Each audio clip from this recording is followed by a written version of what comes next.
ഇതാരാ നോക്കി? ആരാണ്? നിങ്ങൾക്ക് എല്ലാവർക്കും വളരെ ഇഷ്ടമുള്ള, വളരെ പരിചിതനായിട്ടുള്ള ഒരു എഴുത്തുകാരനാണ് അല്ലെ?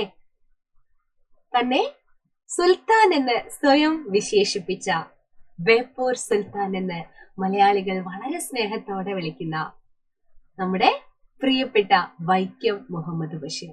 വൈക്കം മുഹമ്മദ് ബഷീറിനെ കൊണ്ട് പറയുകയാണെങ്കിൽ ഒരുപാട് പ്രത്യേകതകളുള്ള എഴുത്തുകാരൻ എന്നതിനപ്പുറം ഒരുപാട് ഇഷ്ടം തോന്നുന്ന ഒരു മനുഷ്യൻ കൂടിയാണ് വൈക്കം മുഹമ്മദ് ബഷീർ.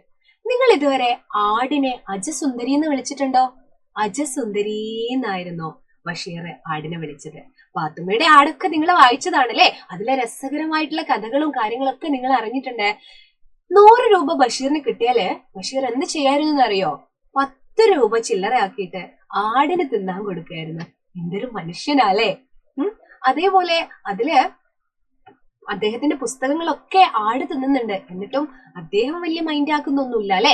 അതേപോലെ അദ്ദേഹത്തിന്റെ അനിയന്റെ ട്രൗസർ വലിച്ച് കീറുന്നുണ്ട്. ആര്? കടിച്ചു കീറുന്നുണ്ട്. ആര്? നമ്മുടെ ആട്. അപ്പൊ അതൊക്കെ വളരെ രസകരമായിട്ടാണ് ബഷീർ തന്റെ എഴുത്തിലൂടെ അവതരിപ്പിച്ചിട്ടുള്ളത്. ബഷീറിന്റെ മൂത്ത സഹോദരിയായ പാത്തുമ്മയുടെ ആട് എന്ന് പറയുന്ന ആ ഒരു കൃതിയിലെ നോവലിലുടനീളം നമുക്ക് കാണാവുന്നതാണ് പെണ്ണുങ്ങളുടെ ബുദ്ധി എന്നും കൂടെയാണ് നമ്മുടെ പാത്തുമ്മയുടെ ആടിന് പറയാറുള്ളത്. ഇതുപോലെയാണ് ഒരു മൂക്ക് ഒരു ദിവസം നീണ്ടു വരുന്നത്. നിങ്ങൾ ആലോചിച്ച് നോക്കിയേ, നിങ്ങളുടെ മൂക്ക് ഒരു ദിവസം നീണ്ടു വന്നാലുള്ള അവസ്ഥ എന്താ? അങ്ങനെ നീണ്ടു വന്ന് വലിയൊരു മൂക്കായ ഒരാളുടെ കഥ വിശ്വവിഖ്യാതമായ ബുക്കിലൂടെയും ആര് പറഞ്ഞോ? നമ്മുടെ ബഷീർ അങ്ങോട്ട് പറയുകയുണ്ടായി. ആകാശമിട്ടായി എന്ന് കേട്ടിട്ടുണ്ടോ?